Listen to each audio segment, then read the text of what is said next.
घर में भी दो तरह के लोग रहते हैं, समाज में, परिवार में, मोहल्ले में, कुटुंब में, गांव में, नगर में, शहर में दो विचार के लोग रहते हैं। एक देव बुद्धि के लोग रहते हैं, एक राक्षस बुद्धि के लोग। और प्रतिदिन अपने घरों में अपन, हो सकता है कि कोई का स्वभाव क्रूर हो, राक्षस प्रवृत्ति का हो, असुर प्रवृत्ति का हो, थोड़ा क्रोधीला हो, और किसी किसी का स्वभाव एकदम नम्र, देवताओं की तुल्य, गौ माता के तुल्य अच्छा हो, श्रेष्ठ हो, किसी किसी का स्वभाव अच्छा हो। अब इसमें शिव महापुराण की कथा कथी है, भगवान शंकर का चरित्र कथा है, शिव तत्व कथा है, शंकर जी की कथा कथी है।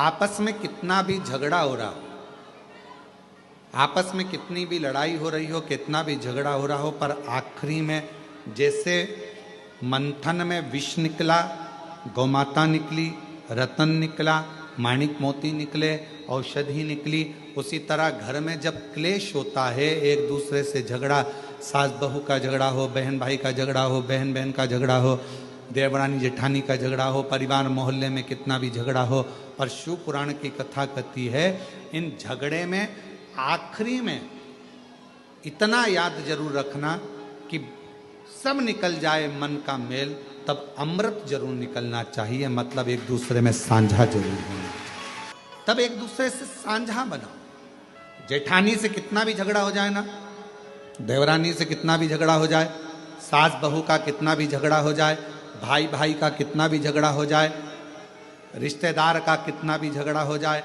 मोहल्ले में कितना भी आपस में झगड़ा हो जाए, पर शिव महापुराण की कथा कहती है झगड़ा कितना भी हुआ हो, पर बात करना कभी बंद मत करो, भले थोड़ी करो पर बात जरूर। क्यों?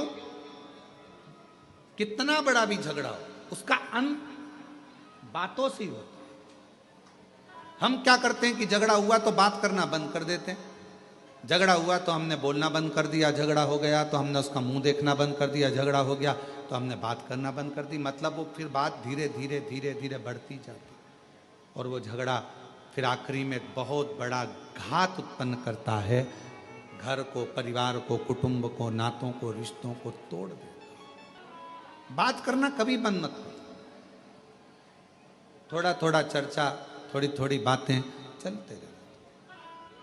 कभी सीखिएगा अपने जीवन में संतों से, साधुओं से, गुरुजनों से, तपस्वियों से, साधकों से, उपासकों से अच्छा कोई जीवन में कोई गुरु मिल जाए तो उससे सीखने का प्रयास करिएगा।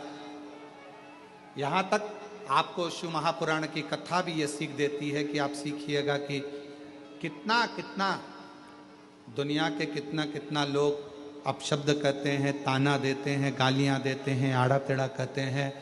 कई कई लोग अपने अपने फेसबुक पर, अपने अपने लेखनी में हर कुछ हमारे लिए हो चाहे बाबा के लिए हो लिख देते हैं, और वो लोग फिर दूसरी बार धाम पर आते हैं, पर हम कभी भी उनसे इस तरह की बात नहीं करते कि तुमने क्या लिखा।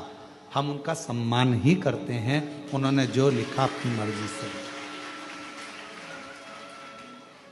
कभी तो बाबा कृपा करेगा।